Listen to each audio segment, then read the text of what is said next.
Welcome to Deep Dive Defense, military and aerospace enthusiasts. Over here we give rare insights you won't hear elsewhere.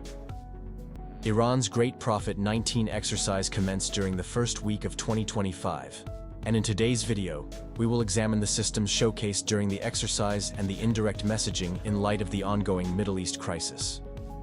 This exercise primarily highlighted the capabilities of the IRGC Aerospace Forces Air Defense Division, alongside the IRGC Ground Forces. Notably, unlike previous Great Prophet exercises, this one lacked ballistic missile launches, a rather unusual decision. This may be connected to Iran's declared intent to conduct a ballistic missile strike against Israel as retaliation for the Israeli attack of October 2024. A key event of this exercise was the public unveiling of the operational deployment of the Missile 358. A detailed video discussing this system is available through the provided link. The Missile 358, a unique weapon, has been in action across the Middle East since 2019. It is a microjet-powered surface-to-air missile, also described as drone, recognized for downing dozens of medium-altitude, long-endurance drones, including advanced models like the US MQ-9. During the exercise, the latest improved variant of the Missile 358 was fired in a twin missile launcher configuration from a commercial truck, which can be easily disguised as a civilian vehicle. This very simple setup underlines its cost-effectiveness and potential for widespread deployment. Within the context of the Iran-Israeli conflict, the Missile 358's primary role would likely be countering long-range, one-way attack drones, such as the advanced variants Israel's Harop, in a both economical and widespread manner. Another noteworthy debut in this exercise was the 9th Dey SAM system, a reconfigured version of the 3rd Khordad system, adapted for the specialized short-range air defense role.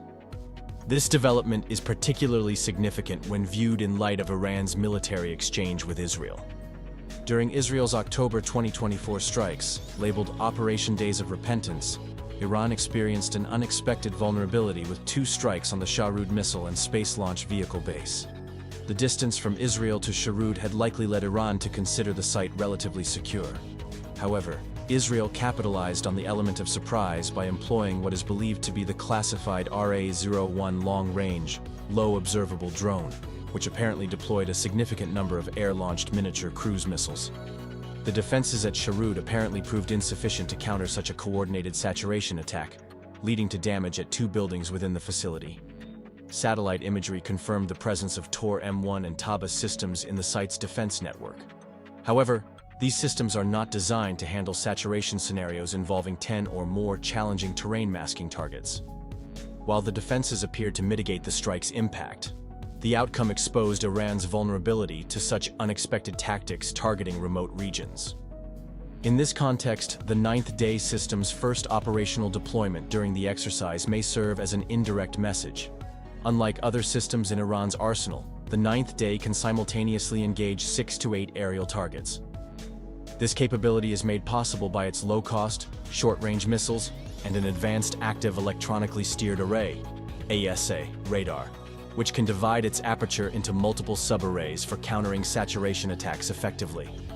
To counter the 2 threats posed by Israel's long-range one-way attack drones and saturation strikes using miniature air-launched cruise missiles, Iran would need to modify its existing 3rd Khordad modular SAM systems to the 9th Dey configuration.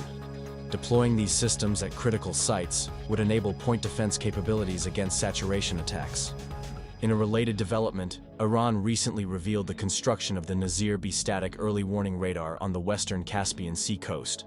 This region, traditionally considered low threat due to its proximity to the Republic of Azerbaijan to the north and the Caspian Sea to the east, reflects Iran's adoption and perceived need to enhance its early warning and defensive capabilities in such previously low-risk but now vulnerable regions. The recent construction of the Nazir emitter site in the Caspian Sea region can hence be interpreted as a response to Iran's recognition of Israel's possession of long-range, low-observable drones capable of entering the Caspian Sea airspace via Azerbaijan. Standoff operations by such drones could pose significant threats to Iran's northern regions, including the capital Tehran, by deploying low-observable miniature cruise missiles with ranges of several hundred kilometers. The Nazir B-static radar emitter, strategically positioned on an elevated mountain site, enables receiver antennas to be deployed on small boats dispersed across critical points in the Caspian Sea. The long wavelength of this radar system, operating in the high-frequency band, along with its bistatic configuration, makes it particularly effective at detecting low observable drones, like Israel's presumed flying wing RA-01. This setup provides sufficient regional early warning capabilities to enable interceptions. At such long distances from Israel, these slow drones would lack fighter escorts, making them vulnerable to interception by Iranian fighter jets and SAM cued by the Nazir radar. Iran also unveiled a previously undisclosed radar system during the Great Prophet 19 exercise. While it appears to be an older system, its release to the public for the first time is noteworthy. The radar, mounted on an older Mercedes truck, is potentially linked to the ROD air defense system, which is further detailed in a separate video, linked above. The ROD system represents one of Iran's primary strategies for addressing incursions by low observable stealth aircraft. It primarily relies on passive thermal cameras for detection and tracking. However, this method faces significant limitations during winter seasons and adverse weather conditions, as cloud cover can severely hinder the effectiveness of infrared-based systems. The U.S. strike by B-2 stealth bombers against Yemen in November 2024, directly overflying its target, may have exploited such vulnerabilities.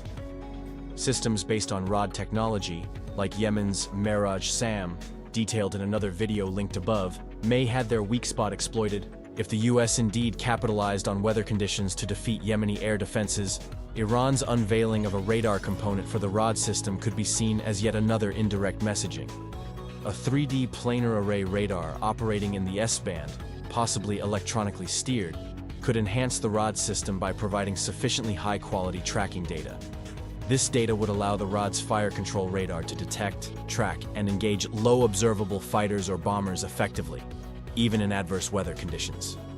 In another demonstration of the exercise, Iran introduced a new concept: hardened concrete shelters constructed from low-cost, modular concrete blocks. One element of this approach is in response to the vulnerability of air defense assets to covert sabotage operations. For instance, during Israel's April 2024 strike on Iran, a smuggled quadcopter is believed to have been used to damage an S-300 fire control radar. Given Iran's large size, its population of 90 million, and its extensive borders, it is nearly impossible to completely prevent small weapons like quadcopter drones from being smuggled in and used by sabotage units, particularly against facilities near urban areas. The concrete shelters serve a dual purpose. First, they provide initial protection for air defense systems against the small warheads typically employed by such covert assets. Second, they facilitate the shell game concept. By dispersing a large number of these shelters and allowing mobile air defense systems to move between them, Iran creates uncertainty for adversaries attempting to locate the real SAM system elements. The mobility of the systems, combined with the shelters, makes real-time intelligence tracking difficult, as ISR platforms cannot reliably identify which shelters house SAM systems and which are empty. This tactic is particularly effective in low vegetation environments like Iran's desert regions. For comparison, Ukrainian Buk M1 SAM systems have posed significant challenges for Russian air defense suppression efforts in Ukraine due to their small size, standalone layout, and ease of concealment and camouflaging. Similarly, Iran could maximize the survivability and effectiveness of its SAM systems by implementing the shell game concept with a vast network of dispersed, low-cost hardened shelters. Another indirect message of the Great Prophet 19 exercise can be observed from its location near the Natanz uranium enrichment facility, constructed in the early 2000s. Unlike many other critical Iranian sites, this facility lacks passive protection by natural hard rock formations. Instead, it is shielded by a concrete roof layer and an overburden of earth, placing it approximately 30 meters underground. While this level of protection is adequate against smaller bunker buster bombs, it remains vulnerable to larger munitions, such as the GBU-28. These heavier bombs, especially when delivered with improved precision to repeatedly strike the same location, could compromise the facility if deployed in significant numbers. The indirect messaging can be interpreted as Iran being able to protect even its most vulnerable nuclear site that could be used for a weapon breakout. In this context, The exercise's display of the 9th Dey SAM system, alongside the Tor M1 and its Iranian variant, carries an important message. Even if a broader air campaign by the US and Israel enables fighter jets carrying heavy bunker busters to reach critical Iranian sites like Natanz, these advanced air defense systems are designed to counter the weapons they deploy. The 9th Dey and Tor systems are particularly effective against mass drops of heavy bunker buster bombs. These munitions, typically released at subsonic speeds, have radar cross-sections large enough to be detected and intercepted by such systems with low reaction times and multiple guidance channels. The concept of point defense means focusing short-range defenses on a limited number of critical sites. By concentrating sufficient quantities and capabilities of short-range air defense systems, Iran aims to protect these locations not only by neutralizing attacking aircraft at standoff ranges, but also by intercepting the munitions they deploy in the last seconds before impact. While the point defense approach restricts the number of sites and areas that can be defended, it is suitable for Iran, given its relatively small number of vulnerable, critical nuclear and missile facilities. In summary, the various indirect messages conveyed through the Great Prophet 19 exercise highlight Iran's preparedness and deterrence strategies in the face of potential Israeli and American threats. The absence of ballistic missile launches during this exercise suggests a connection to the anticipated Operation True Promise 3 as a response to Israeli strike.